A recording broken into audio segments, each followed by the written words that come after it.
कार्यक्रम के पुण्यार्जक हैं श्री सकल दिगंबर जैन समाज, नंदीश्वर कॉलोनी, टीकमगढ़, मध्य प्रदेश। प्रबंधकारिणी समिति, पंच कल्याणक समिति, नंदीश्वर कॉलोनी, टीकमगढ़, मध्य प्रदेश।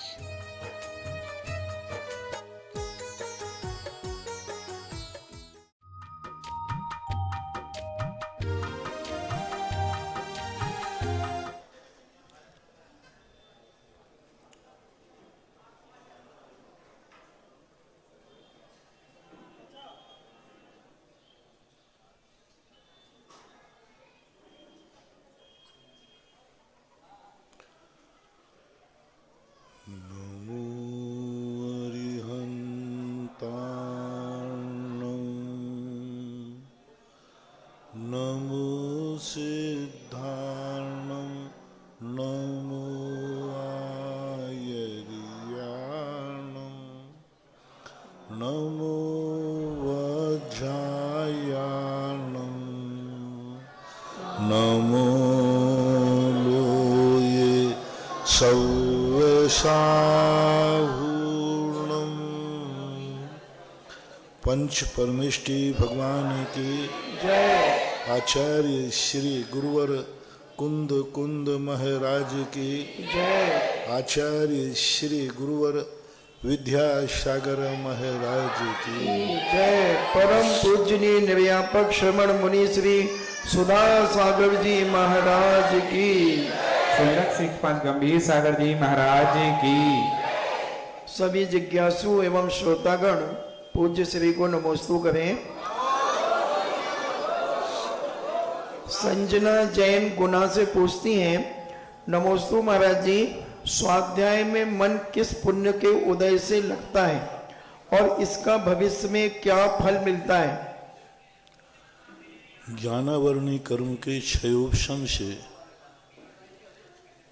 शुद्ध ज्ञान में मन लगता है और ज्ञानावरणी कर्म के क्षयोपशम के लिए हमें रुचि चाहिए और रुचि बढ़ाने के लिए हमें हानि लाभ पर विचार करना पड़ेगा।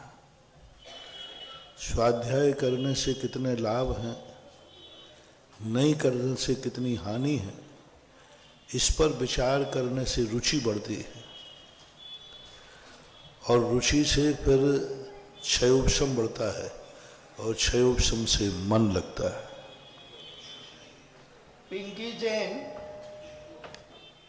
पिंकी जैन अहमदाबाद से पूछती हैं, नमोस्तु महाराज जी, अगर कोई व्रत आदि हम लेते हैं और उस तिथि में अशुद्धि का समय आ जाता है तो क्या हमें वह व्रत करना चाहिए? नहीं। देखो, तुम्हारे जो व्रत आदि हैं ये पूजा पूर्वक अनुष्ठान पूर्वक होते हैं, तो ऐसे व्रतों को आप लोग आगे बढ़ा देना चाहिए।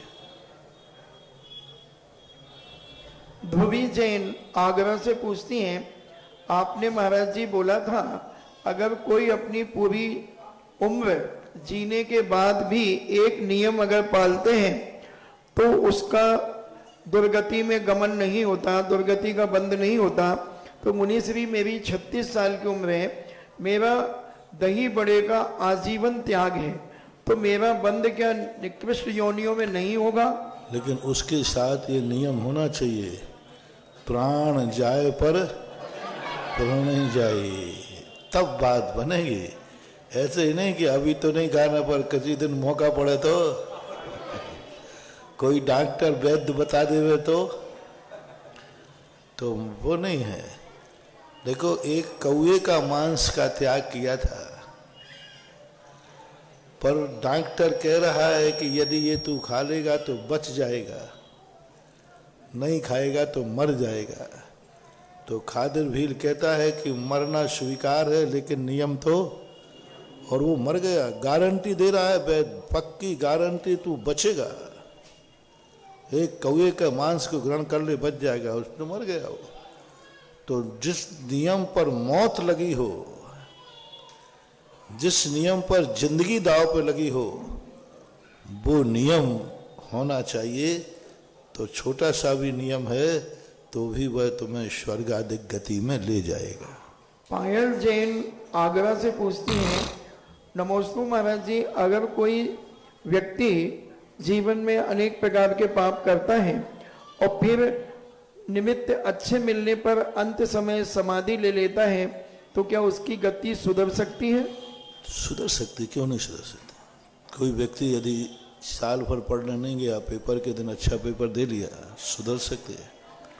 हमारे यहाँ एक बार बहुत पहले भीलवाड़ा के अंदर एक माजी थी, करीबन उनकी 85 से ऊपर की उम्र थी।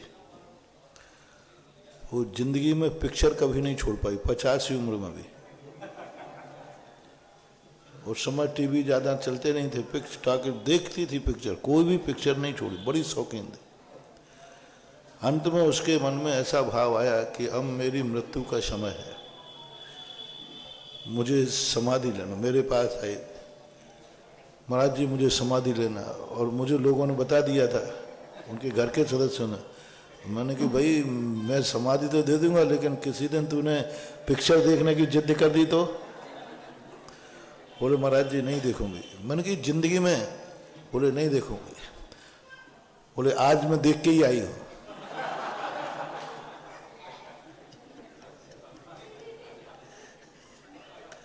और पर मैंने दृढ़ विश्वास देकर के उसको छुल्ली का दीक्षा दी, और ऐसी समाधि हुई, ऐसी समाधि हुई, अच्छे अच्छे जीवन भर के त्यागियों की समाधि नहीं हुई।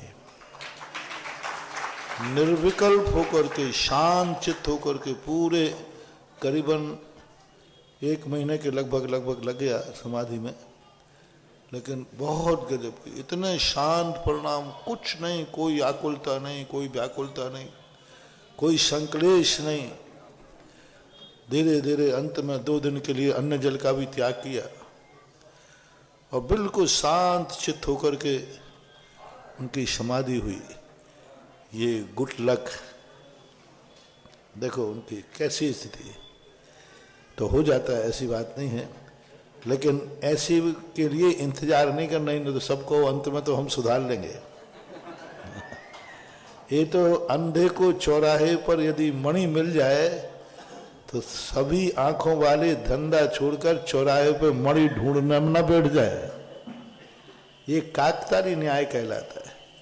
बहुतायत तो उन्हीं का कल्याण होता है जो भव भवांतरों से अपने जीवन को संस्कारित करते हैं। कुछ बिरले जीव होते हैं। संदीप जैन ग्वालियर से पूछते हैं, नमोस्तु महाराज जी, मेरी बेटी 12 वर्षीय स्वाध्याय पाठक्रम में 4था साल चल रहा है। उसका रात्रि भोजन त्याग है, फास्ट फूड आदि का त्याग है। जब हम उसकी शादी की बात चलाते तो लोग कहते वो तो दीक्षा ले लेगी क्योंकि इतना स्वाध्याय करती है।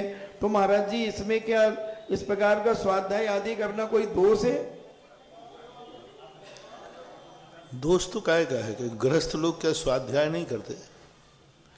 गृहस्थी में रह करके भी स्वाध्याय किया जा सकता है। यदि वो दीक्षा लेती है तो अच्छा है, मैं मना नहीं करूँगा, लेकिन स्वाध्याय करने वाले दीक्षा ही लेते हैं ऐसा कोई नियम नहीं है। ये बैठे हैं नरेंद्र प्रकाश जी तुम्हारे स्वाध्याय करना, अभी तक गृहस्थ हैं और स्वाध्याय किया है, जानते हैं। तो ऐसी कोई बात नहीं है कि नियामक कारण नहीं है। लोग इस प्रकार का सोचते हैं महाराज जी तो वो घबरा जाते हैं हम लोग। नहीं, अब सोचने को क्या कर रहे हैं? कहना कि भाई मेरा वैराग्य भाव हो जाएगा तो मेरे अभाग्य हैं, और नहीं हुआ तो कोई बात नहीं। नयन जैन शहडोल से पूछते हैं, नमोस्तु महाराज जी, महाराज जी आप भगवान से बात कर लेते हैं, क्या हम भक्त लोग भी कभी भगवान से बात कर सकते हैं? ऐसा कौन सा पुण्य करें? देखो, बड़े आदमी सबसे नहीं बोलते।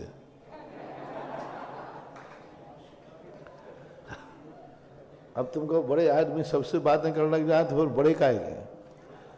अब कई लोग आचार्य से बात जाते, हर व्यक्ति थोड़ी आचार्य से बात करके आता है, कोई बिरले ही। और वो तो भगवान है, उनसे बात करने का तरीका, उनका लिहाजा, उनको इतना महसूस हो जाए कि कुछ अपने आचार और विचार इतने उच्च हों, तभी कोई उच्चासन वाला व्यक्ति वार्तालाप करता है। वार्तालाप का अर्थ होता है अवभाषणा, प्रतिबिंब प्रतिभाषित होना, इसका अर्थ। रीना जैन विवाह से पूछती हैं, महाराज जी सिद्ध चक्र विधान कब कर सकते हैं? जब इच्छा हो तब भी कर सकते हैं, ऐसा कोई समय निश्चित नहीं है। लेकिन अष्टांग का पर्व को पर्व का दिन होने से और अच्छा मानते हैं कि भाई अष्टांग का पर्व में धर्म ध्यान जितना होवे उतना ही अच्छा है। राजेंद्र जैन, नमोस्तु महाराज जी, हमारे मंदिर जी की बेदी पर बेदी प्रतिष्ठा के बाद पहले के मूल नायक पारसनाथ जी भगवान नए मूल नायक पारसनाथ जी के आगे विराजमान हैं और नए से पहले वाले भगवान जी छोटे भी हैं। जिज्ञासा है कि क्या इसमें कोई दोष है? कोई दोष नहीं है, ऐसा होता है। कभी छोटा मंदिर बनाया, छोटे भगवान बैठा लिए, बाद में समाज बढ़ गई, मंदिर बढ़ गया तो बड़े भगवान बैठा लिए, ऐसा कोई भी फर्क, ज़्यादा कुछ भी अंतर नहीं पड़ता। हाँ, एक वेदी पर मूल नायक में दो भगवान नहीं हो। यदि छोटे और बड़े का भेद है लेकिन है तो पारसनाथ ही ना, तो चलेगा। लेकिन अब एक पारसनाथ बैठा लो, एक चंद्रपुर बैठा लो, तो फिर मूल नायक का विवाद स्थिति नहीं। मूल नायक एक ही होना चाहिए, चाहे भली दो मूर्ति हो तो कोई फर्क नहीं पड़ता। Yashwant Singh retired GST officer Lalitpur से पूछते हैं, तीर्थ चक्रवर्ती परम पूज्य गुरुदेव के पावन चरणों में बारंबार नमोस्तु। महाराज जी, मृत्यु के पश्चात शांति विधान या 13वीं आदि करने का जैन आगम में कोई उल्लेख है या नहीं? कोई उल्लेख कहीं भी दूर दूर तक भी नहीं। जलाने के बाद कोई भी व्यवस्था नहीं है, ना तीसरे की व्यवस्था है, ना बैठक की व्यवस्था है, ना 13वें की व्यवस्था है, कुछ भी व्यवस्था नहीं है। बस 13 दिन के सूतक की बात जरूर शास्त्रों में है, बाकी और कुछ भी व्यवस्था नहीं, कुछ भी नहीं, करना भी नहीं चाहिए। अब ऑनलाइन जिज्ञासाओं के पश्चात जिज्ञासा समाधान को जिनवाणी चैनल, सुधा कलश और आदिनाथ टीवी के माध्यम से देख रहे लाखों लाख भक्त और यहाँ उपस्थित जन समुदाय की ओर से निर्यापक श्रमणमुनि पुंगव श्री सुधा सागर जी महामुनि राज के चरणों में बारंबार नमोस्तु नमोस्तु नमोस्तु। चुल्लक श्री गंभीर सागर जी महाराज के चरणों में इच्छामी इच्छामी इच्छामी। पूज्य गुरुदेव, जब राजा श्रेयांश ने कहा जाता है दान तीर्थ का प्रवर्तन किया था, तब से दान की परंपरा चली। लेकिन यदि बात की जाए कि इस शताब्दी में दान तीर्थ को बताने वाले, दान की महिमा बनाने वाले कौन से महाराज हैं, तो नाम लिया जाएगा पूज्य सुधा सागर जी महामुनि राज, जिन्हें लोगों को दान देने की विधि सिखाई। हमारे टीकमगढ़ जैसे छोटे नगर कह लें बाकी नगरों की अपेक्षा, लेकिन अब काम इतना बड़ा कर दिया है कि टीकमगढ़ नगर भी अब बड़ा नगर कहलाने लगा है, क्योंकि पूज्य सुधा सागर जी महाराज यहाँ विराजित हैं। यहाँ लोग कहते थे महाराज जी, यहाँ कई लोग चर्चा कर रहे कि जो लोग कभी 11,000 की बोली नहीं लिखते थे, आज वो कई लाखों करोड़ों की बोली आपके सानिध्य में ले रहे हैं। ये भी दान तीर्थ को बताने वाले आप हैं, हम सबका उपकार करने वाले हैं आप हैं, कि आपने लोगों को बताया कि धन का सदुपयोग कैसे करना है, और आपके ऊपर पूरी समाज विश्वास करती है। इसलिए आप जिस भी प्रोजेक्ट के लिए आशीर्वाद देते हैं, उसके लिए दान देने वालों की लाइन लग जाया करती है। अब ऑफलाइन जिज्ञासाओं में सर्वप्रथम जिज्ञासा करेंगे विद्वत श्री डॉक्टर नरेंद्र जी जैन गाजियाबाद, जो कि वर्तमान में टीकमगढ़ में निवासरत हैं और जगतपुर निर्यापक श्रमण मुनि पुंगव श्री सुधा सागर जी महाराज के चरणों में पूर्णतः समर्पित हैं। ऐसे हमारे डॉक्टर साहब नरेंद्र जी विद्वत श्री जिज्ञासा रखेंगे। इसके बाद जिज्ञासा रखेंगी श्रीमती रेसू जी जैन भोपाल।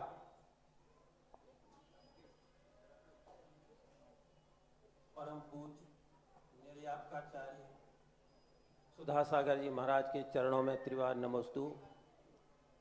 पूज्य चुल्लक गंभीर सागर जी महाराज को चरणों में विनम्र प्रणति। महाराज श्री, आपके आशीर्वाद में इतनी अद्भुत शक्ति है कि कोई भी प्रयोजन हो वह पूर्ण होना ही है। यह टीकमगढ़ नगर की जैन समाज ने प्रत्यक्ष रूप में अनुभव कर लिया। महाराज श्री बुंदेलखंड विद्वानों की खान कही जाती है। यहाँ पंडित फूलचंद जी सिद्धांत शास्त्री, पंडित जगन मोहन लाल शास्त्री, डॉक्टर हीरालाल जी, पंडित हीरालाल जी साढ़ूमल, डॉक्टर दरबारी लाल कोठिया, पंडित बंशीधर आदि अनेक विद्वान हुए हैं। परंतु यहाँ देव की इच्छा पूर्ण हो गई, गुरु की भी हो जाती है। परंतु एक शास्त्र का क्षेत्र ऐसा है कि यहाँ बुंदेलखंड में चाहे ललितपुर हो, टीकमगढ़ हो, सागर हो, छतरपुर हो, दमोह हो, आसपास में कहीं भी ऐसा कोई शोध का पीठ नहीं है जिससे जैन वाङ्मय के पुरातत्व, संस्कृति, साहित्य, धर्म, दर्शन आदि के संबंध में शोध को नए मानदंडों के अनुरूप नई दिशा दी जा सके और यहाँ बुंदेलखंड के विद्वानों को कहीं बाहर नहीं जाना पड़े। ऐसा यहाँ एक शोध पीठ के लिए आपका आशीर्वाद कब प्राप्त होगा, यही हमारा एक आपके समक्ष प्रश्न है। एक युग था जब व्यक्ति को ज्ञान का विशेष रुचि थी, आजीविका की कम। आज 25-50 सालों में युग कंपटीशन में बदल गया और कंपटीशन करने के लोगों को अर्थ चाहिए। जीने के लिए अर्थ नहीं चाहिए था, कंपटीशन के लिए अर्थ चाहिए। जीने को तो लोग जी लेते थे एक छोटे से कमरे में, छोटी सी झोपड़ी में। एक कुर्ता पजामा पे भी पंडित लोग जिए हैं, ऐसा हमने देखा है। तो जी लेते थे। लेकिन अब अमित जैसे शास्त्री जिस युग में इनकी जनरेशन हो, ये एक कुर्ता में जिले में, अरे राम राम, ये सुबह का कुर्ता अलग, दोपहर का अलग, शाम का अलग। आज का युग बदल गया। आज व्यक्ति ये देखता है कि हम सब कुछ करने को तैयार हैं, हमें अर्थ चाहिए। हम पंडित बने, विद्वान बने, हमें अर्थ चाहिए। कोई ज्ञान के लिए, आदि के लिए आज ज्ञानार्जन भी कर रहे हैं। हमने बच्चे पढ़ते हैं, उनसे पूछा आपने यही क्यों चुना है संस्थान में भर्ती होने का? बोले और कहीं हमारी योग्यता नहीं थी, हम और कहीं अच्छे नंबर। अभी तक कोई भी विद्यार्थी ऐसा नहीं आया जैसे मेडिकल में, साइंस में, कंप्यूटर में बहुत बड़ी इंजीनियर डिग्री लेकर कहा हो महाराज हम सब छोड़ करके अब धर्म ध्यान करेंगे, ज्ञान अर्जन करेंगे। तो आज उसमें भी सब लोगों से पूछना, आप जितने विद्यार्थी पढ़ रहे हैं, सभी विद्यार्थी ये कि कहें हम आजीविका के लिए पढ़ रहे हैं, नौकरी के लिए पढ़ रहे हैं। अन्य पढ़ाइयों से हम नौकरी नहीं पा सकते, शास्त्री करके पा सकते। तो उनका जीवन एक अर्थ की तरफ चला गया, क्योंकि बिना अर्थ के ना तो घर में किसी की वैल्यू है, बाजार की तो बात छोड़ो, घर में भी जो व्यक्ति 2 पैसे नहीं कमा पाता उसी घर में भी इज्जत नहीं है, बाजार में भी इज्जत नहीं है, समाज में भी इज्जत नहीं है। क्योंकि आज कंपटीशन चल रहा है, अर्थ चाहिए, हर चीज में अर्थ चाहिए। घर से बाहर एक कदम निकलता है 1000-500 रुपया यूं खत्म हो जाते। तो 100-500 ऑटो रिक्शा वाली ले जाता है, बोले स्टेशन चलना है, बोले ठीक है 500 रुपया दे दो। अब उस समय 500 रुपया में पूरा महीना निकल जाता था। तो आज का अर्थ का युग है, इसलिए हमने बहुत शोध संस्थानों को खोलने के प्रयास किए। डॉक्टर सरहरि सिंह विश्वविद्यालय सागर के अंदर जैन डिपार्टमेंट खोला गया। अंत में जैन डिपार्टमेंट जो शाखा खोली गई वहां पर अंत में बंद करना पड़ी, क्योंकि पढ़ने वाले ही नहीं मिले। सागर विश्वविद्यालय की बात मुझे अच्छी तरह ध्यान है, कई वर्षों तक पढ़ा रहा, लेकिन जैन में कोई पढ़ने वाले नहीं मिले, तो उनको बंद करना पड़ा। उन्होंने आगाज किया कि मुझे बंद करना पड़े। कितनी यूनिवर्सिटियों के अंदर जैन डिपार्टमेंट खुलने के बाद बंद हो रहे हैं। क्योंकि जैन विद्यार्थी पढ़ना नहीं चाहता। कहीं चल रहे हैं तो वो अजैन विद्यार्थी पढ़ रहे हैं। उदयपुर के अंदर जैन विद्यालय है, हमारे ज्योति बाबू वगैरह हैं, तो उसमें अजैन भी बहुत ज़्यादा पढ़ रहे हैं, इसलिए वो चल रहा है। प्राकृत आदि। तो आज हर पिता अपने बेटे को अर्थ की शिक्षा दे रहा है और बेटा भी अर्थ की शिक्षा ले रहा है, इसलिए वो हर चीज को सोचता है। अब सोच संस्थान हम खोल देंगे। आज तक किसी ने हमसे ये नहीं कहा महाराज जी मैं जैन शास्त्र पर शोध करना चाहता हूँ, और फिर भी यदि लोग तैयार होते हैं तो सोच संस्थान खोलने में कोई बड़ी बाधा नहीं, कोई बाधा नहीं। हम तो कहते हैं अभी आपके पास श्रवण संस्कृति संस्थान है, आप उसी एक कमरे में लेकर के आप तीनों विद्वान मिलकर के सोच संस्थान चालू कर दीजिए। जैसे ही 1-2 साल चला दीजिए, उसके बाद जहां का वहां खुलवा मैं दूंगा। लेकिन चला तो दे, पहले 1-2 साल चला के दिखाएं तो सही। और नहीं चल पाया तो अपन बिल्डिंग बना दो, तैयारी कर लो, बंद होता नहीं। हॉस्टलें सब बंद हो गई। बुंदेलखंड के सारे विद्यालय, छुल्ला गणेश प्रसाद वर्णी ने क्या परिश्रम किया था, क्या मेहनत की थी, कहां कहां नहीं खोले उन्होंने।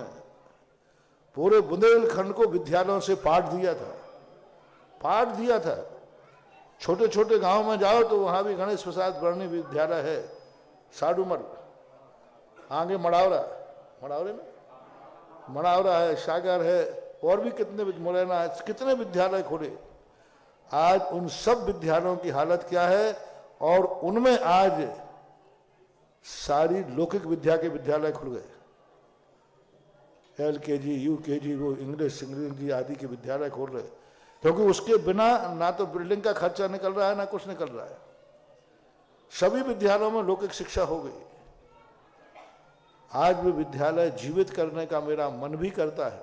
बरुआ सागर यहीं पास में ही होगा, वहाँ के भी आप सब विद्वान, कितने सारे विद्वान थे, लेकिन आज उस विद्यालय में कोई एक जैन नाम का विद्यार्थी नहीं पढ़ रहा है। वो जीवित है मात्र थोड़े अजैन विद्यालयों के लिए।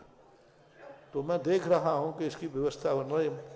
वो तो एक पता नहीं कौन से मुहूर्त में खुला, सांगानेर विद्यालय जरूर ऐसा खुला कि विद्यालय छोटा है, विद्यार्थी ज्यादा है, लेकिन वहां का सबसे बड़ा श्रेय जाता है। वो इसलिए नहीं कि वहां अच्छी शिक्षा मिलती है, इसलिए नहीं अच्छे धर्म का संस्कार मिलता है, इसलिए नहीं कि वहां धर्म अच्छा पढ़ाया जाता है, इसलिए वहां लोग पढ़ रहे हैं कि वहां से निकला हुआ विद्यार्थी बेरोजगार नहीं होता। बस मूल कारण है 10 से 15 हजार रुपया महीना, तो उसको निकलते ही कहीं ना कहीं पाठशाला में, विद्यालय, कहीं ना, अभी कोई भी बेरोजगार नहीं घूमते। इसलिए बेरोजगार न होने के कारण से लोगों का सांगानेर भर्ती पढ़ने का मन करता है। तो यदि आप लोग व्यवस्था बनाते हैं तो कोई बात नहीं, आप जिस क्षेत्र पे कहो उसी क्षेत्र पे मैं चालू करा सकता हूँ।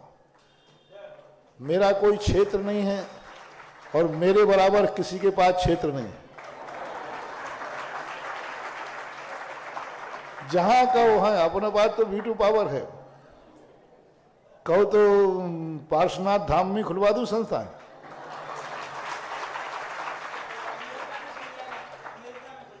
अभी तो इतना पावर है, यदि मैं कह दूं कि पीछे धर्मशाला में कोई कार्यक्रम नहीं होगा, सोच संस्थान चलेगा, तो कमेटी अभी भी तैयार हो जाएगी। पर हमें कुछ करके दिखाना पड़ेगा, कहीं ऐसा ना हो जाए कि खोल करके वो हमें भार बन जाए। तो विद्वान लोग आप परामर्श करें, डिस्कशन करें, और उसको कैसे चलाए। खोलना कठिन नहीं है, खोलने में क्या 4 कमरे बना के फीते ही काटना है। खोलने के बाद उसको चल जाए, विधिवत चल जाए, और विधिवत चला करके फिर उसमें विद्यार्थी आ जाएं। आप लोग विद्वान लोग, विद्युत परिषद के सारे लोग इस पर बैठ के डिस्कशन करो, और तुम लोग तैयार हो जाओ। बाकी जो सहयोग बनेगा हमारे भक्तों की बानर सेना लगा देंगे आपके पीछे। संभालो, आप ये संभाल नहीं सकते। ये संभाल नहीं सकते, बना सकते कर, लेकिन संभालना तो विद्वानों को ही पड़ेगा। होता है, बहुत अच्छा कार्य है, होना ही चाहिए। महाराज श्री डॉक्टर साहब ने आपके समक्ष ये बात इसलिए रखी क्योंकि उन्हें विश्वास है कि पूरे देश में एक ही ऐसे साधु हैं जो एक काम को अच्छी तरीके से करा सकते हैं। पूरी विद्वत परिषद को ये विश्वास है और निश्चित रूप से आपकी प्रेरणा लेकर के, क्योंकि सांगानेर संस्थान आपने एक ऐसा उदाहरण प्रस्तुत कर दिया। पहले विद्यालय अनेक खुले, लेकिन अर्थाभाव के कारण या अन्य कारणों से धीरे धीरे उनका कम होते गए विद्यार्थी। लेकिन आज सांगानेर संस्थान ऐसा है कि शुरू में कम थे विद्यार्थी, हम निरंतर इतने बढ़ते जा रहे हैं कि 200 लोग आते हैं और 40 लोगों को लेते हैं एक शिविर में। ऐसे 3-4 शिविर लगते हैं। अब 500 विद्यार्थी पढ़ना चाहते हैं, लेकिन लिया जाता है केवल 50 विद्यार्थियों को। तो पूरी समाज को भी ये सोचना है कि हम जितना अधिक सांगानेर संस्थान में दान के रूप में, चाहे बालिका छात्रावास के लिए हुए चाहे बालक छात्रावास के लिए है, आप जितनी राशि अधिक दान देंगे वहां उतने ज्यादा विद्यार्थियों को लिया जाएगा। और महाराज जी ने तो समाज के सामने बोला ही है कि आप केवल आहार की और रहने की व्यवस्था बस करा दो, और बाकी चीज तो बोले कि विद्यार्थियों को संस्कार देने की गारंटी पूज्य सुधा सागर जी महाराज ने ले ली है। यदि किसी का भाव भी बन रहा हो अभी, तो एक बालिका को गोद लेना चाहते हो, 5 वर्ष तक पढ़ाई होती है, तो उसके लिए 5 कलश की राशि निर्धारित है। एक बालक को गोद लेना चाहे तो भी 5 कलश 5 वर्ष में, और 1 साल के लिए 1 वर्ष में 1 कलश की राशि में ले भी सकते हैं। ऑनलाइन भी नाम भेज सकते हैं। बहुत बड़ा ज्ञानदान है। अब जिज्ञासा शोध करें। संस्थान की बात नरेंद्र जी ने कही। नरेंद्र जी, आप 5 विद्वान मिलकर के शोध संस्थान का एक प्रारूप तैयार कर दो।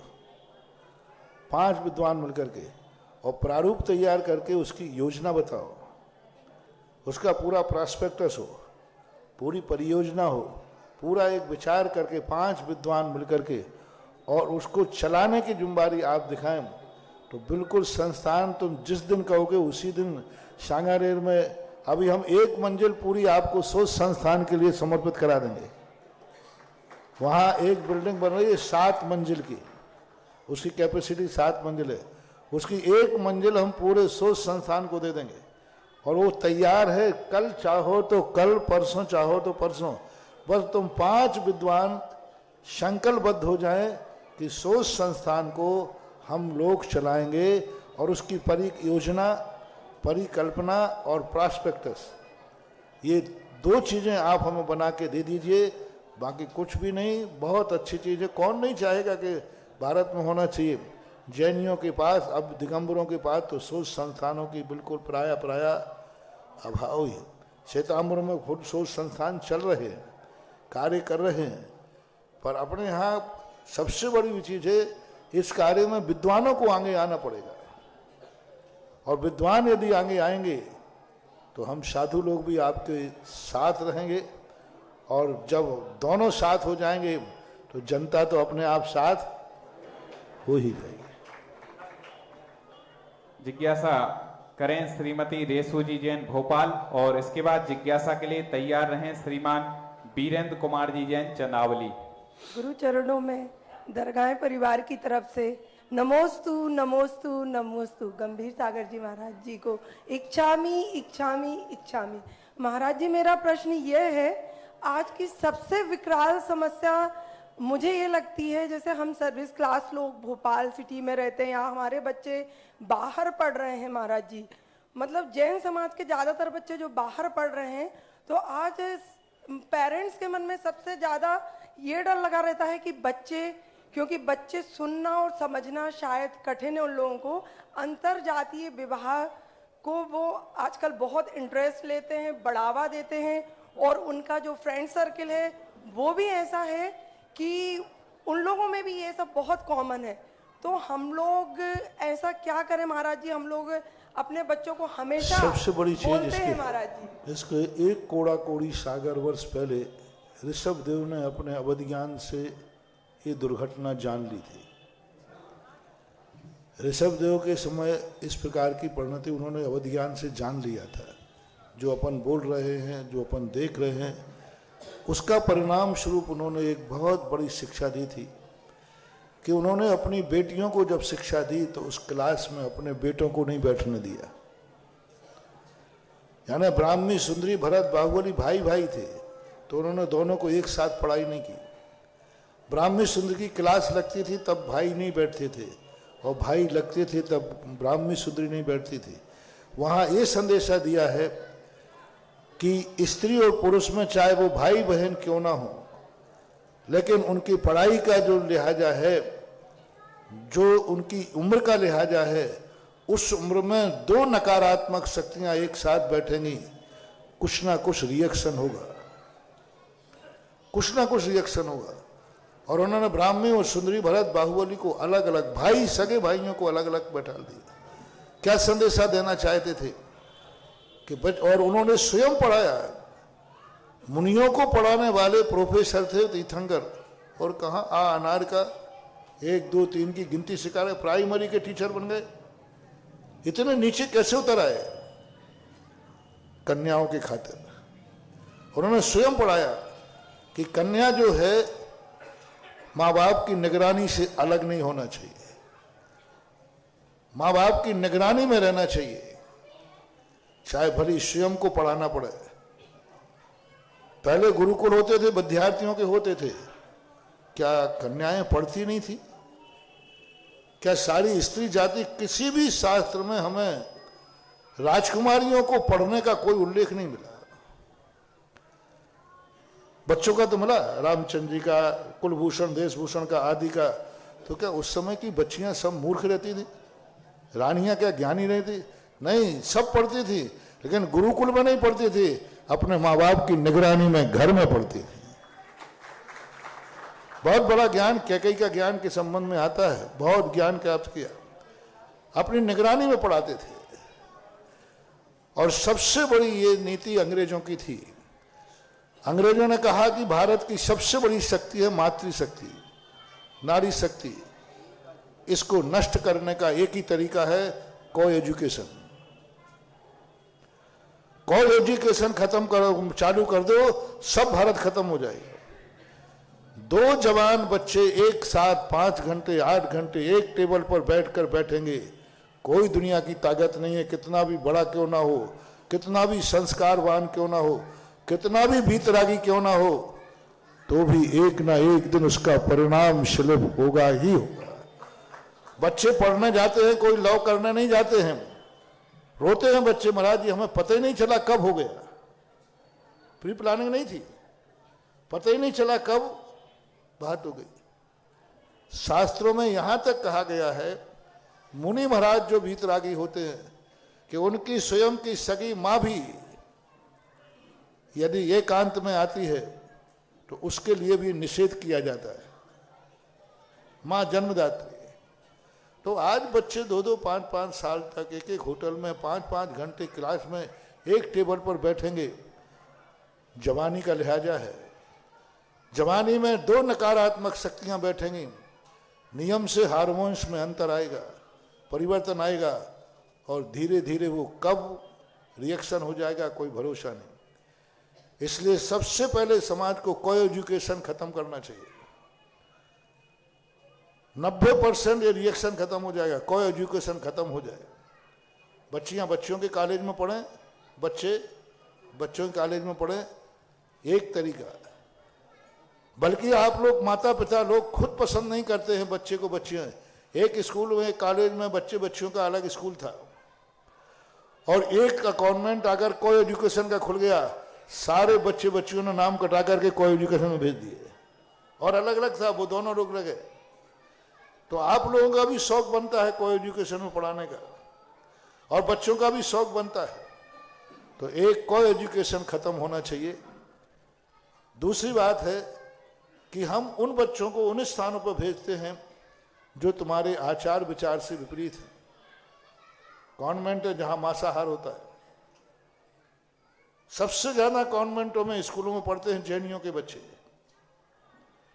एक बार हम बिहार करता, 1200 बच्चों में से बच्चे थे, उनमें 800 बच्चे जैनी थे, और वो स्कूल मांसाहारी था। तो हम ऐसे स्थानों पर उनको बच्चों को भेज देते हैं जहां हमारा कोई नहीं। यदि ये नियम बन जाए कि बच्चे हम घर में नहीं पढ़ा सकते हैं, ठीक है, कोई बात नहीं, हम निगरानी में नहीं पढ़ा सकते हैं, कोई बात नहीं, लेकिन समाज को अपने स्कूल खोलना चाहिए जिसमें अपने बच्चों को ही पढ़ाना चाहिए, वही पढ़ाई वाला, वही स्टैंडर्ड मेंटेन हो। ऐसे नहीं कि तुम टाट फट्टी वाले विद्यालय खोल दो। जैनियों के जितने स्कूल चल रहे हैं उसमें जैनी बच्चे नहीं पढ़ते, बल्कि कमेटी के बच्चे भी नहीं पढ़ते। कमेटी से पूछा मैंने कि भाई कमेटी वालों आपके बच्चे क्यों नहीं पढ़ते? बोले हमें अपने बच्चों की जिंदगी खराब करना है क्या? तो आप स्टैंडर्ड मेंटेन करें। इसलिए मैंने अभी राजस्थान में एक नियम बनाया, हर तीर्थ क्षेत्र के साथ एक स्कूल होना चाहिए। जिस क्षेत्र के साथ स्कूल नहीं उस क्षेत्र को आशीर्वाद नहीं। प्रत्येक तीर्थ क्षेत्र पर एक स्कूल अनिवार्य है, बिना उसके कोई नहीं। सब जितने भी क्षेत्र सब में स्कूल, बिजोलिया, चांदखेड़ी, सांगानेर, सब जगह जहां थे स्कूल, सब जगह स्कूलों को आशीर्वाद दिया। जहां नहीं दिया उनको आदेश दे दिए और स्कूल खोले, अच्छे खोले। ये 1500 रुपया 2000 रुपया देने के टीचर ना रखें। टीचर रखें अच्छा, जिसके 25-50 हजार रुपया उसका वेतन हो। प्रिंसिपल हो 1,00,000-1.5 लाख रुपया जिसका प्रिंसिपल का वेतन हो। देखे कैसे नहीं चलते स्कूल। और सबसे बड़ी चीज है बाहर के पर टीचर आना चाहिए और निगरानी होना चाहिए आपकी। तो समाज का सबसे बड़ा तरीका है समाज स्वयं के विद्यालय खोले, बच्चे बच्चियों के अलग अलग खोले और उसका स्टैंडर्ड इतना मेंटेन हो कि इनका कॉन्वेंट में जाने का मन ही, बिल्डिंग अच्छी हो, स्थान अच्छा हो, टीचर अच्छे हो, तो हम इसको बचा सकते हैं। इसके अलावा कोई दूसरा उपाय नहीं है। महाराज जी आपके आशीर्वाद से दादावाड़ी जैन हॉस्टल हम लोगों ने अपनी बेटी को वहीं रखा है महाराज जी।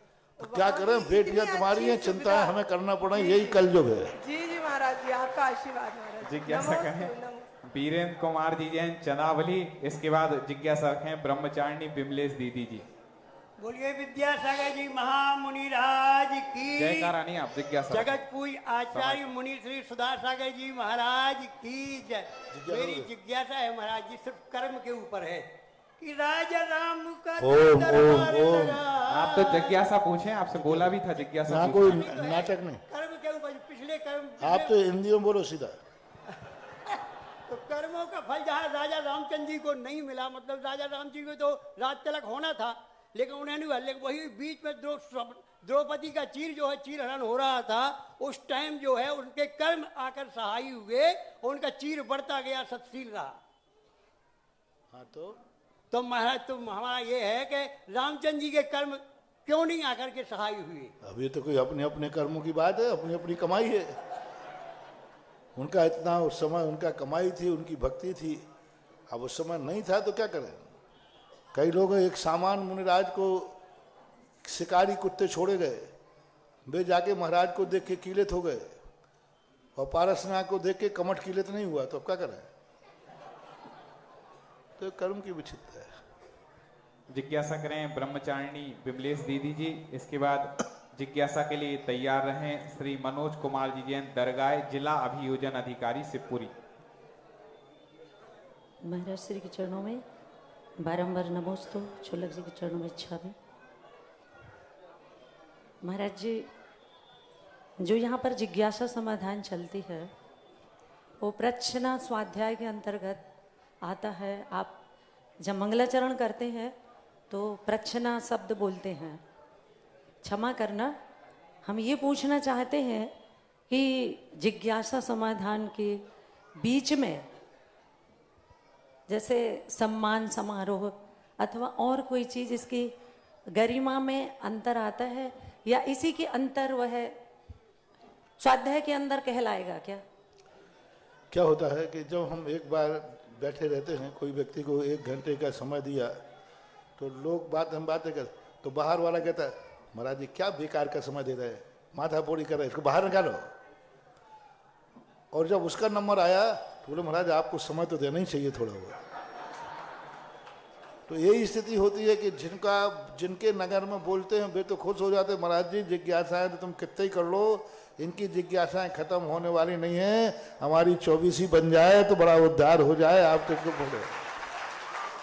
तो ये पर्पस होते हैं, हालांकि हम इसके पसंद नहीं करते हैं, फिर भी सब काम होते रहें दोनों काम होते रहें तो अच्छी बात होती है।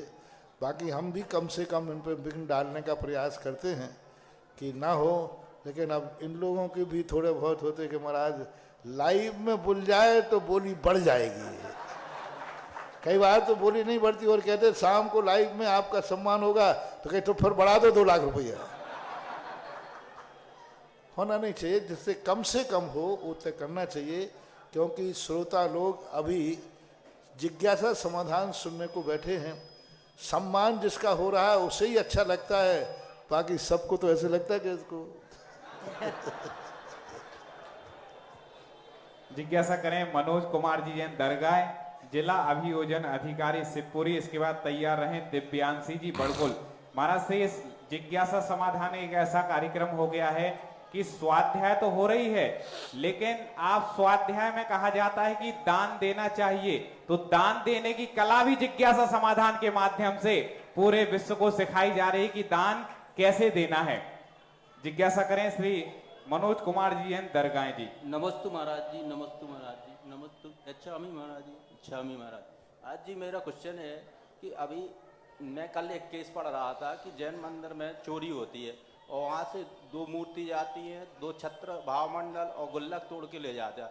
करीब 5-7 दिन बाद पुलिस की सतर्कता से वो लोग पकड़े जाते हैं और उनसे सारी सामग्री जब्त हो जाती है, यानी उनके वाहन भी जब्त हो जाते हैं और वो दोनों मूर्ति, छत्र और भावमंडल और पैसे भी जब्त हो जाते हैं। तो महाराज जी इसके बाद जो मूर्ति का समाज क्या करती है, जो इनके पास 5-7 दिन रही उनके पास अशुद्ध हो जाती है, तो उनकी मूर्ति का क्या होता है? आगम में प्रावधान है, ऐसी मूर्तियों का पुनः शुद्धिकरण होता है। और महाराज जी ऐसे व्यक्तियों के प्रति हमारा या समाज का क्या दृष्टिकोण होना चाहिए जो हमारे मंदिरों में चोरी करके अपवित्र कर देते हैं? क्या करोगे? दृष्टिकोण यही है कि वो तो चोर चोरी है, वो तो है ही, अपन जेल में बंद करा दो, छूटने के बाद फिर कर लेते हैं। अब चोर तो अनादिकाल से होते आए हैं, भक्त भी होते आए और चोर भी होते आए, चलने दो ना, दोनों का धंधा पानी चलता है, अपनी भक्ति चलती है इनका पाप। उनको नरक जाना है तो इस बिना, उनको नरक जाना है तो इसके बिना अच्छा पाप कहाँ से मिलेगा, और अपने भक्तों को ऊपर जाना है तो इससे अच्छा दान देने का मौका कहाँ मिलेगा, क्योंकि वो कुछ नहीं कर सके। सुरक्षा करिए अपनी, जितनी सुरक्षा कर सकते हैं सुरक्षा करना ही हमारा धर्म है। चोर तो आदिनाथ भगवान के समय भी था। सर मेरे सामने केस है और मुझे पैरवी करना पड़ती है, तो मुझे जज साहब से बोलना पड़ता है कि ये मंदिर में इस तरह से केस इनके सामने आता है, इन्हें पैरवी करनी पड़ती है, अधिकारी हैं तो बोले जज साहब से बोलना पड़ता। देखो तुम्हें तो यही करना चाहिए कि उसके लिए उक्त दंड मिलना चाहिए, आपका तो कर्तव्य यही है, लेकिन बस यही दृष्टिकोण है कि उनको मिलना चाहिए।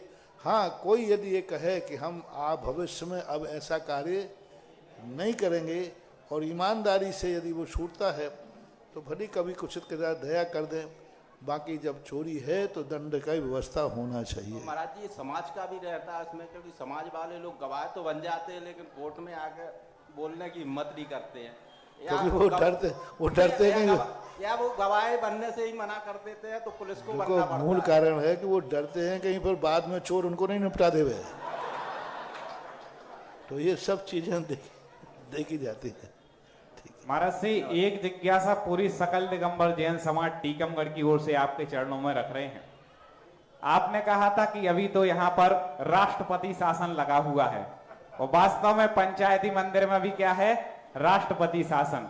लेकिन महाराज जी राष्ट्रपति शासन का भी एक कार्यकाल हो सकता है, उसके बाद तो किसी ना किसी को पद मिलता ही है, और पूरी समाज समर्पित है आपके चरणों में कि जैसा जिसको अंतिम निर्णय आपका होगा, जिसको आशीर्वाद देंगे उसी को आशीर्वाद मिलेगा। तो पूरी समाज की भावना है कि आज आपके मुखारबिंद से उन नामों की घोषणा हो जाए कि कौन किस पद को संभालते हुए नवीन मंदिर के निर्माण में कार्य करेंगे, और पूरी समिति जो बने हैं उनके जिनके भी नाम होंगे वो आज के ही दिन आपके चरणों में अपनी शपथ भी लेना चाहते हैं, जिससे वो बहुत अच्छे से कार्य कर सकें। प्रातः काल हमने सबके नाम बोल दिए थे, अब तुम माइक लेके आ जाओ, मैं बताता जाता हूँ, तुम बोलते जाओ। यहाँ आ जाओ। और आज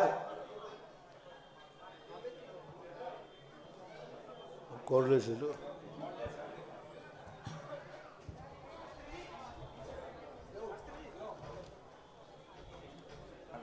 चौधरी जी, आज एक बहुत बड़ी यहाँ पर निर्माण समिति का जो महाराज श्री के आशीर्वाद से होने जा रहा है, उन नामों की घोषणा होगी और वो सभी लोग सामने की ओर आएंगे और हमारे संरक्षक महोदय उन सब की ओर से यहाँ पर पूज्य गुरुदेव के चरणों में अपनी शपथ प्रस्तुत करेंगे। आज जो एक ऐतिहासिक भव्य जिनालय श्री दिगंबर जैन अतिशयकारी पार्श्वनाथ धाम पंचायती मंदिर टीकमगढ़ का बनने जा रहा है, उसके लिए पूर्व जो पदाधिकारी थे उन्होंने समर्पण गुरुदेव के चरणों में दिखाया और अपना पद छोड़ते हुए भावना भाई कि अब जो भी नई समिति आकर के समाज में कार्य करना चाहती हो उसके लिए हम समर्पित हैं। तो आज उन्हीं के नामों की घोषणा हो रही है। श्रीफल लेकर के आते जाएंगे क्रम से, इसके बाद मुनि श्री जैसा निर्देश देंगे वैसा पूरी समाज करने के लिए तैयार। इसको लाइव में इसलिए दिखाया जा रहा है कि लोगों को पता चल जाए कि टीकमगढ़ जैसे समाज में भी ये कार्य मात्र कथनी नहीं है, यथार्थ में हो गया। और जो मंदिर एक सीमित समाज के लोग में था, ये मंदिर इन्होंने व्यामोह छोड़ करके सारे टीकमगढ़ के लिए, सबके लिए खोल दिया। ये अभी तक का एक बहुत बड़ा आदर्श है। व्यक्तिगत मंदिर पूरी समाज को खोलना बहुत मुश्किल है, क्योंकि गणेता साहब कभी कुंडली छोड़ते ही नहीं है। हाँ, हमने बहुत अच्छे लोगों को देख लिया, छोड़ दे, लेकिन ये मंदिर लोगों ने अपना सब व्यक्तिगत व्यामोह छोड़ करके और सब के लिए खोले मैदान में खोल दिया। इसलिए आदर्शता के कारण जल्दी आते जाएं। एक मिनट, हम समिति वालों के मजूस को महाराज श्री के आशीर्वाद मिला है और सब लोगों का जैसा निर्णय हुआ था उसके आधार पर आमंत्रित कर रहे हैं, क्रम से आएंगे। इसके बाद राजेंद्र जी अपनी बात मुनि श्री के चरणों में रखेंगे। संरक्षक पद जिनको बनाया गया है, यहाँ के पूर्व अध्यक्ष श्रीमान राजेंद्र जी जैन चौधरी जी आए पूज्य गुरुदेव के चरणों में श्रीफल भेंट करें, इसके बाद माइक के पास पहुंच जाएं। खड़े हो जाएं। अध्यक्ष जिन्हें बनाया अध्यक्ष पद से सुशोभित हुए हैं श्रीमान सुधीर बजाज जी, उपाध्यक्ष श्री जिनेन्द्र जी जैन रामगढ़, आते जाइएगा। मंत्री श्री अमित जी जैन राजा जी, उप मंत्री श्री अनिल पटवारी जी, उप मंत्री श्री नरेंद्र जी जैन मैनवार वाले, कोषाध्यक्ष डॉक्टर रमेश जी नवरंग, सदस्य जो बने हैं कार्यकारिणी के आते जाएंगे भगवान दास जी दरबारी, बालचंद जी जैन पहलवान, प्रकाश चंद जी ठेकेदार, श्रीपाल जी नायक, प्रवीण जी कारी, अनिल कुमार जी खुरखुरिया, देवेंद्र जी बुखारिया, राजेंद्र जी मैंगवा, सत्येंद्र ठगन जी, सचिन जी, ये सभी लोग उपस्थित हो जाएंगे। ऑडिटर के संबंध में जो विचार किया था, विचार करने के बाद गुलाब चंद जी जैन पारोल को ऑडिटर लिए नियुक्त करते हैं। आइएगा गुलाब चंद जी जैन पारोल। और अब महाराज जी संरक्षक जी एक निवेदन पूरी कमेटी की ओर से आपके चरणों में कुछ भावना रख रहे हैं, फिर जो आप शपथ दिलाएंगे। जल्दी हेलो, बारंबार नमोस्तु नमोस्तु नमोस्तु। हम सभी कमेटी वाले महाराज श्री के चरणों में प्रतिज्ञा लेते हैं कि महाराज श्री के भाव के अनुरूप ही कार्य करेंगे। जो दायित्व हमें मिला है उसके पालन निस्वार्थ भाव से करेंगे। कभी भी अनुशासनहीनता होने के महाराज जी श्री के आज्ञा से हम अपना पद छोड़ने के लिए तैयार रहेंगे। जब मुनि श्री की आज्ञा होगी तब हमारी कमेटी नवीन चुनाव कराने के लिए तैयार रहेगी। मंदिर के किसी भी कार्य के अंतिम निर्णायक मुनि श्री पुंगव सुधासागर महाराज जी का होगा। हमारी पूरी समिति हमेशा पूज्य श्री सुधासागर महाराज जी के चरणों में समर्पित रहकर काम का कार्य करेगी। पूरी समिति की भावना है कि महाराज जी मंजूर है। हाँ बोलो। मैं पार्श्वनाथ धाम पंचायती मंदिर के सभी सदस्यगण, पार्श्वनाथ धाम पंचायती मंदिर के सभी सदस्यगण आज जो मुझे कार्यभार सौंपा गया है, हम देवसाद गुरु की साक्षी में शपथ करते हैं कि मंदिर की गोपनीयता रखेंगे और महाराज जी की आज्ञा में हम कार्य करेंगे। किसी प्रकार की अनुशासनहीनता यदि हमसे हुई तो महाराज जी की आज्ञा से हम महाराज जी की आज्ञा से हम अपना पद तुरंत छोड़ देंगे। अपना पद तुरंत छोड़ देंगे। किसी भी प्रकार की विसंवाद होने पर कोई कानूनी कार्रवाई नहीं करेंगे। कोई कानूनी कार्रवाई नहीं करेंगे। महाराज श्री का आदेश अंतिम और सम्मान होगा। महाराज श्री का आदेश अंतिम और सम्मान होगा। महाराज को अपनी बात नहीं मनवाएंगे। महाराज को अपनी बात नहीं मनवाएंगे। महाराज की बात मानेंगे। महाराज की बात मानेंगे। नमस्ते नमस्ते नमस्ते नवकार और पूरी कमेटी ने भावना बना ली है। अब महाराज जी, ये तो इन लोगों ने भावना बना ली, लेकिन पूरी कमेटी ने एक बार निवेदन किया था, पूरे देश के सामने निवेदन कर रहे हैं कि टीकमगढ़ में आपके सानिध्य में आदिनाथ जयंती हो और पूरा विश्व देखे कि आदिनाथ जयंती हमें किस प्रकार से मनानी है। ये भावना भी पूरी कमेटी रख रही है। और ये कमेटी मैंने कल भी कहा था, अपना जब तक विधान संशोधन नहीं हुआ और जो ट्रस्टी बने हैं, जल्दी से जल्दी 6 महीने तक के अंदर अंदर ये कमेटी के बाद पुनः चुनाव किए जाएंगे। ये महत्व कमेटी अस्थायी कमेटी है, टेम्परेरी कमेटी है, काम चलाऊ कमेटी है।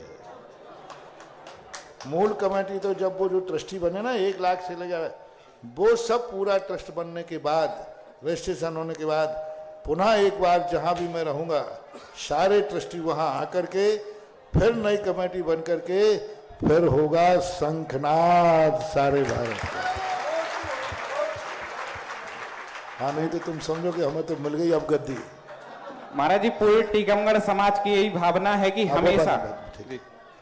और आज कमेटी बनी है, देखो आज बहुत बड़ा काम, नौमी चौथ चतुर्दशी पड़े शनिवार, एक काम के साधते सदै अनेकों खार।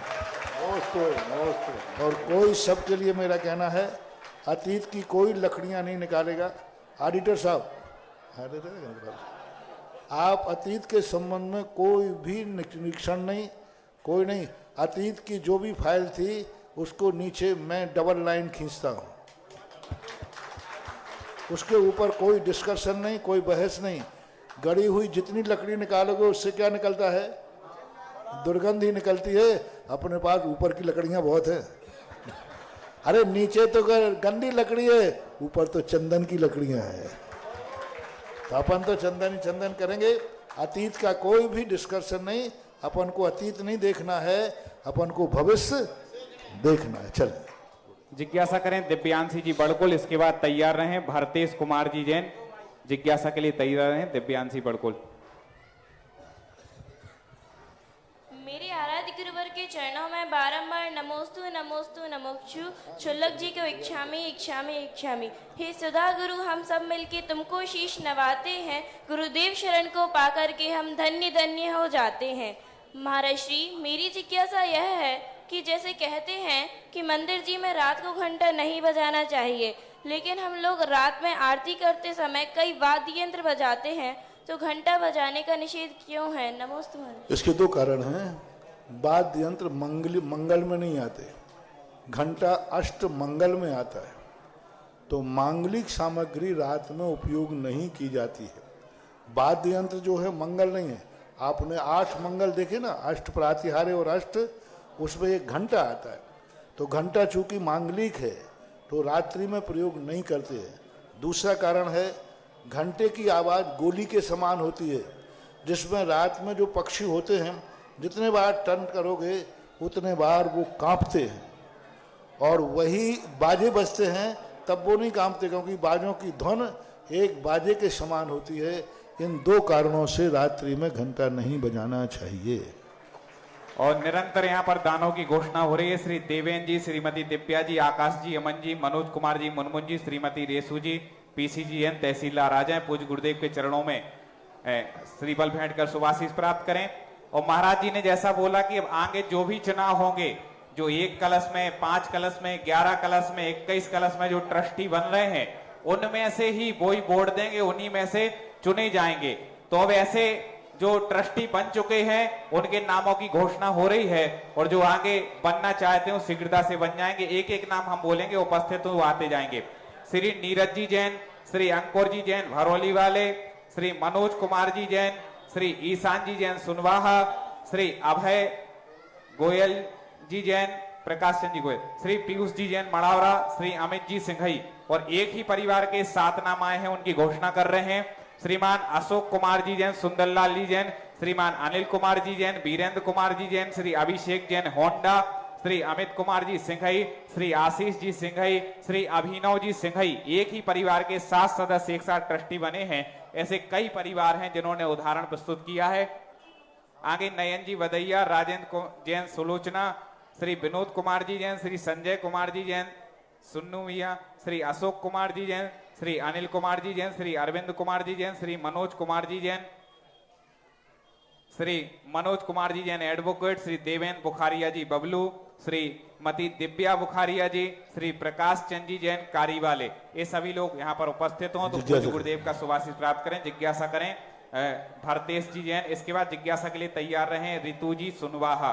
हे महाराज श्री जी, मेरे परिवार की ओर से बारंबार नमोस्तु नमोस्तु नमोस्तु। महाराज श्री जी, पार्श्वनाथ भगवान के बहुत सारे नाम हैंगे, चिंतामणि पार्श्वनाथ भगवान, अंतरिक्ष पार्श्वनाथ भगवान। तो महाराज श्री जी, सब लोग आएंगे अलग अलग नामों को क्यों पूछते हैं? पार्श्वनाथ भगवान तो एक ही है। पार्श्वनाथ के नाम नहीं है, ये पार्श्वनाथ की उपाधि है। तुम्हारे साथ तुम्हारा भरतेश नाम है, आगे क्या लगे? वैद्य नहीं, वैद्य परिवार कुछ लगता है, एक लगता है ना वैद्य। हाँ, तो वैद्य परिवार क्यों लगाते हो? तो ये अपनी पहचान के लिए लगाते हैं, नाम उनका पारसनाथ ही है। ऐसा जिज्ञासा करें ऋतु जी जैन सुनवाहा। इसके बाद जिज्ञासा के लिए तैयार हैं श्री राजेश जी जैन भूरे। पहले से ले लिया करें माई। मेरे आराध्य गुरुदेव के चरणों में मेरा और मेरे परिवार का त्रैवार नमोस्तु नमोस्तु नमोस्तु। छुल्लक जी के चरणों में क्षामी क्षामी क्षामी। गुरुदेव, मेरी जिज्ञासा है कि 2 दिन पहले आपने प्रवचन में बोला था कि रावण का जीव अभी नरक में है और वो भावी तीर्थंकर बनेंगे। तो जैसा कि आपने बोला था कि वो भावी तीर्थंकर बनेंगे, तो फिर हम अभी उन्हें त्रिकाल 24 में क्यों पूज रहे हैं? क्योंकि वो तो अभी नरक में हैं। और गुरुदेव, क्या भूत और वर्तमान की 24 को पूजने में जो पुण्य लगता है, क्या वही भविष्य की 24 को पूजने में भी लगता है? क्योंकि हमारे यहाँ पर्याय की पूजा होती है, जीव की नहीं। तो जब वो भगवान बनेंगे उस भावी पर्याय को पूज रहे, ना कि रावण को पूज रहे। उस समय उनका नाम तो दूसरा, रावण ओम ह्रीम भावी तीर्थंकर रावणाय नमः नहीं कहते हैं। उस पर्याय में जो उनका नाम होगा उसी नाम से कहते हैं। और शास्त्रों में इसका वर्णन आता है, भूतानागत वर्तमान समये तेभ्यो जनेभ्यो नमः। भूतानागत वर्तमान समय यानी भूत भविष्य तीनों काल की 24 की वंदना है, इसलिए कोई दोष नहीं। रावण को यदि हम अर्घ्य चढ़ाएं तो दोष है। रावण जब उस नाम में आ जाएगा तब किया जाएगा। तो ऐसी भावी पर्याय को मानने में कोई बाधा नहीं है। वो भावी पर्याय नहीं मान रहे हैं, वर्तमान पर्याय को ही मान रहे हैं, क्योंकि उस समय उनकी ऐसी पर्याय होगी। जिज्ञासा करें राजेश जी जैन भूरे। इसके बाद तैयार रहें श्री संजय जी जैन सराफ। क्या नाम बताया? क्या? राजेश जी जैन भूरे। भूरे मैंने कहा भूरे नहीं, भूरे। बोलिए आचार्य गुरुदेव श्री विद्यासागर जी महामुनि राज की। सीधे बात रखो। बोलिए मुनि श्री सुधासागर जी महाराज की। आचार्य मुनि श्री, आप जब से टीकमगढ़ आए हैं, एक ही आपका विषय चल रहा है, सत्य और सत्य के ऊपर। गुरुदेव, उस पर मैंने अध्ययन किया है, अगर सही हो तो। सत्य यह है गुरुदेव कि 16 तारीख को और 3 अप्रैल को महावीर जयंती है, यह तो सत्य है। और सत्य के ऊपर यह है कि मुनि श्री सुधासागर जी का मंगल आशीर्वाद और मंगल सानिध्य टीकमगढ़ को मिलेगा, यह सत्य से ऊपर है। और यह बात अपन इसलिए कह रहे हैं कि गुरुदेव अपने अगर हीरा है तो अपन लोग क्या है, इसलिए अपन को गुरुदेव सत्य से ऊपर है। सत्य ये नहीं कहलाता। आदिनाथ जयंती और महावीर जयंती जब आएगी वो सत्य है, और यहाँ प्रतिदिन जयंती हो रही है, ये सत्य से ऊपर है। जय हो। संत जहाँ बैठे हैं वहाँ हर दिन होली और दिवाली है। आप ही लोग भजन गाते। गुरुदेव जब से आए हैं सो अतिशय पे अतिशय भी हो रहे हैं, और जो एक अतिशय हम देख रहे हैं वो शायद किसी ने नहीं देखा है। नहीं हमने देखो ये क्या है, नहीं नो नो कविता पढ़ने के एक दिन ही छूट है बस। एक आध दिन हो गया। जिज्ञासा समाधान है। ओम शांति। ओम अब शांति। फिर कभी आपको मौका मिलेगा। संजय जी साहब जिज्ञासा रखें, इसके बाद तैयार रहें श्रीमती नीलम जी जैन खरगापुर।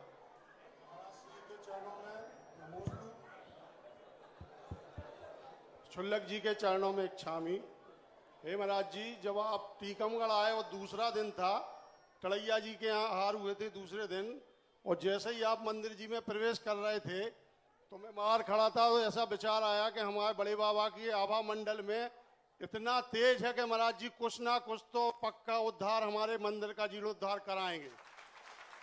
तो महाराज जी ये विज्ञान भी साइंस भी आभा मंडल को ओरा कहता है। तो ये ओरा विज्ञान बोलता है कि हर किसी का छोटा होता है, किसी का तेज होता है, किसी का बहुत तेज होता है। तो इस ओरा के बारे में बताने का। ओरा एक अपने मनोवर्गणाओं का होता है, क्योंकि 24 घंटे अपने शरीर में से कोई ना कोई वर्गणाएं निश्चित होती हैं। वो शरीर से भी होती हैं, विचारों की भी होती हैं, वचनों की भी होती हैं और काया से भी होती है।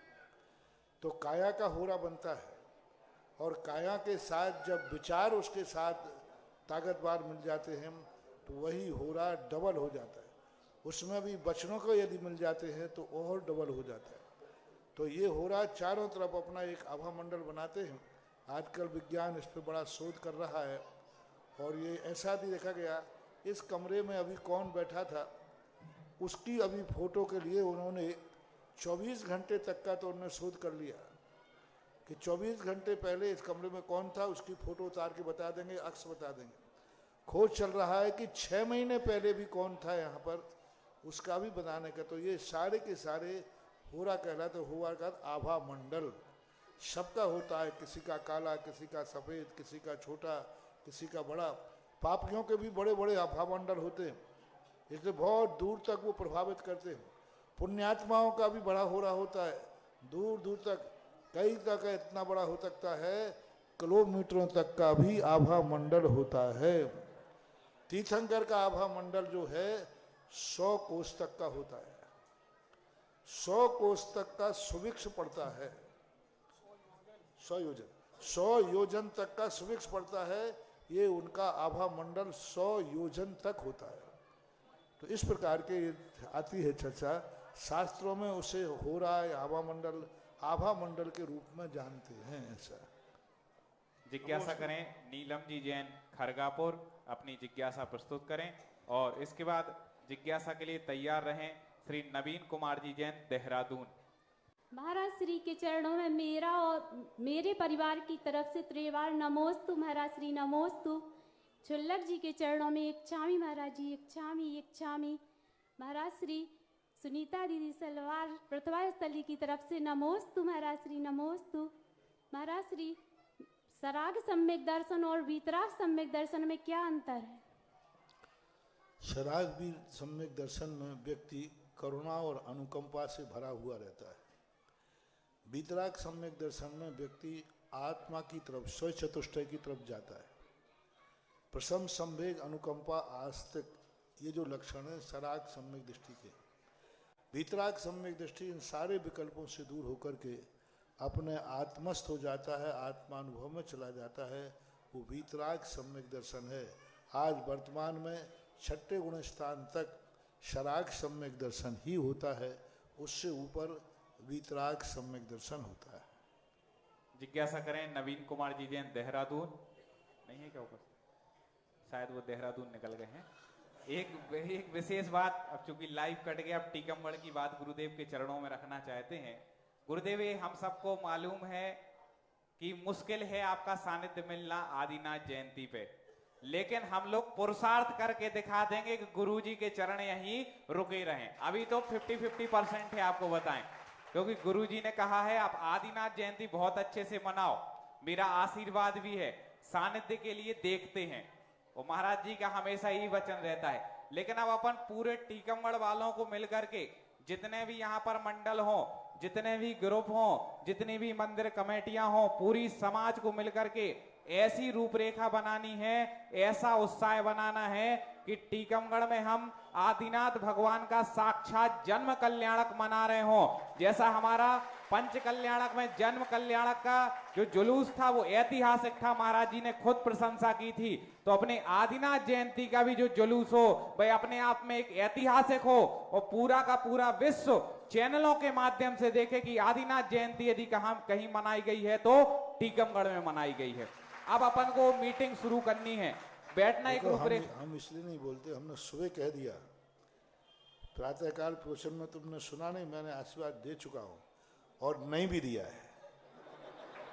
मैंने ये दिया है कि साधु ये देखता है कि मेरा समय कहीं खराब तो नहीं हो रहा है, क्योंकि मेरा समय कीमती है।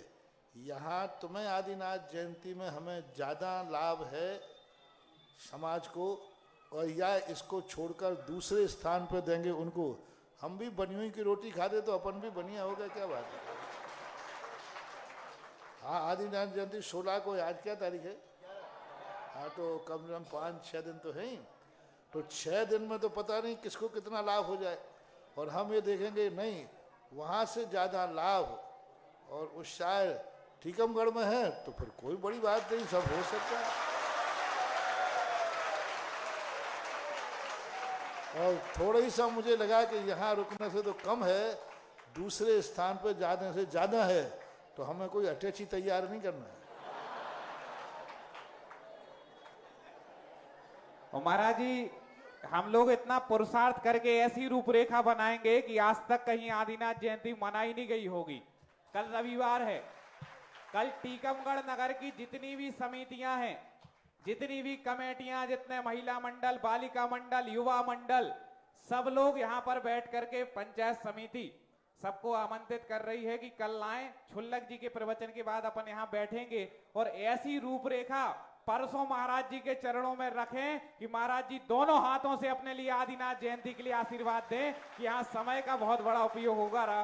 पूरी कमेटी आ जाओ। कल रात को छुल्लक जी के प्रवचन के बाद 8 बजे जितने भी मंडल हैंगे अलग से आमंत्रित नहीं करने, यहाँ से बोल दिया गया है। कमेटी वाले तो बुलाएंगे ही। मैं नारियलों से तो खुश होने वाला हूँ ना। तुम तो कुछ ऐसा करके दिखाओ कि हमारा मन अपने आप हो जाए कि नहीं, मिलना चाहिए इसमें। महाराज जी पूरा टीकमगढ़ सजा देंगे, आप आशीर्वाद तो दें, हम लोग ऐसे ही मनाएंगे आदिनाथ जयंती। इसके लिए आज पूरी कमेटी आशीर्वाद ले ही रही है, और जो नवीन समिति बनी है उनने भी पूर्णतः समर्पण दिखाया है।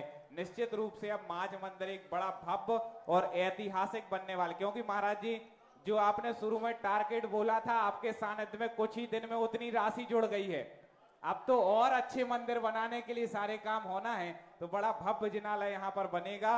और जो लोग 1 रुपए भी दान नहीं दे पाएंगे तो समझ लेना कि हमने कोई पूर्व जन्म में पाप ही किया होगा कि इतना भव्य जिनालय पूरे टीकमगढ़ का बन रहा है और हम 1 रुपए भी नहीं लगा पाए। इसलिए हर व्यक्ति ज्यादा नहीं कर पाए तो जो आपकी सामर्थ्य उतना करें, नहीं तो सबसे अच्छा है आप यहाँ के ट्रस्टी बन जाएं, सदस्य बन जाएं, तो आपकी राशि भी मंदिर में लग गई और आप यहाँ से जुड़ भी गए।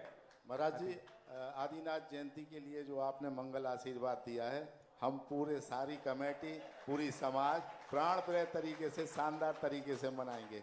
अभी आदिनाथ जयंती का नहीं दिया, अभी तो नमोस्तु का दिया है। कल महाराज जी पूरी कमेटी मीटिंग रखेंगे, हम सब लोग विचार विमर्श करेंगे कैसे इसको, अपने आप विचार लेके आइएगा कि कैसे अपन इसमें भव्यता प्रदान कर सकते हैं। सभी मंडल, सभी समितियां, मंदिर की कमेटियां, पूरे लोग आमंत्रित हैं। यहाँ बैठ करके छुल्लक जी के प्रवचनों के बाद वो विचार विमर्श होगा, एक रूपरेखा तैयार करके भव्यता प्रदान करेंगे। अब ऐसे सौभाग्यशाली पात्र का आज हम चयन करने जा रहे हैं, जिसको जगत पूज्य निर्यापक श्रमण मुनि पुंगव श्री सुधा सागर जी महाराज की महाआरती करने का पावन सौभाग्य प्राप्त होगा। कौन होगा आज का वह पुण्यात्मा? 5151 रुपए। जगत पूज्य मुकेश भाई थोड़ा माइक। जगत पूज्य निर्यापक श्रमण मुनि पुंगव श्री सुधा सागर जी महाराज की महाआरती करने के सौभाग्यशाली पात्र का चयन यहाँ पर हो रहा है। किसका झागेगा भाग? आज कौन होगा पुण्यात्मा? 51 21,221 रुपए, 21,200। तालियां बजा दिया करें जब सीधी बोली बढ़े तो। हाँ, लगना चाहिए कि हमारी भी अनुमोदना इस भावना के साथ जुड़ी है, दान के साथ जुड़ी है, क्योंकि ये बहुत बड़ा सौभाग्य होता है। सायंकाल को अपने पवित्र कर लेते हैं। संध्या वैसे अस्त का समय है, लेकिन पुण्य रूपी जो दीपक जला करके गुरुदेव की आरती करते हैं तो निश्चित रूप से बहुत सौभाग्यशाली होते हैं। ऐसे सौभाग्यशाली पात्र का चयन 21,221 रुपए 21,221 रुपए 2, 2.5, पौने 3 और बोली छोड़ रहे हैं 21,121 रुपए 1, 2, 2.5, पौने 3 और 21,221 रुपए 3।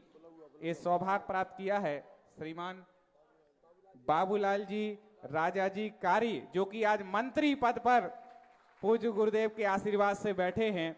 और उन्होंने, ये तो सबको पता है कि 1 मंजिल पूरी और बड़े बाबा का गर्भालय बनाने का भी सौभाग्य प्राप्त किया है।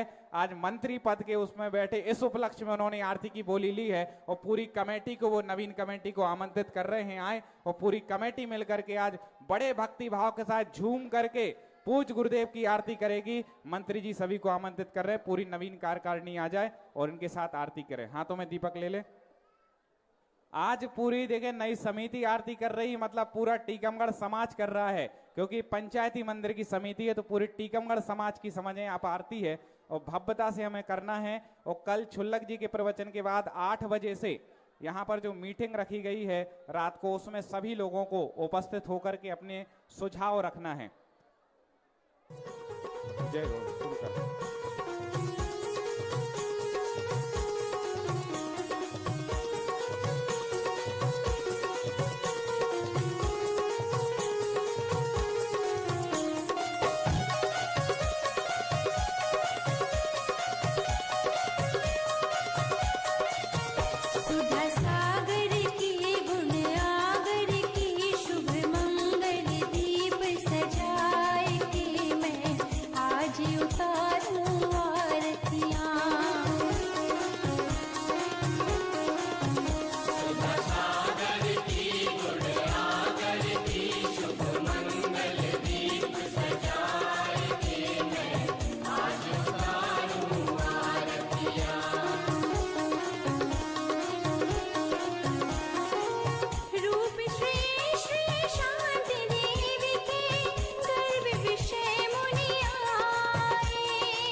चालू करो माइक महाराज।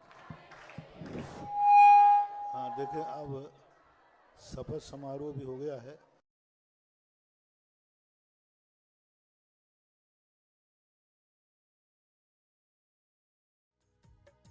इस कार्यक्रम के पुण्यार्चक थे श्री सकल दिगंबर जैन समाज, नंदीश्वर कॉलोनी, टीकमगढ़, मध्य प्रदेश। प्रबंधकारिणी समिति, पंच कल्याणक समिति, नंदीश्वर कॉलोनी, टीकमगढ़, मध्य प्रदेश।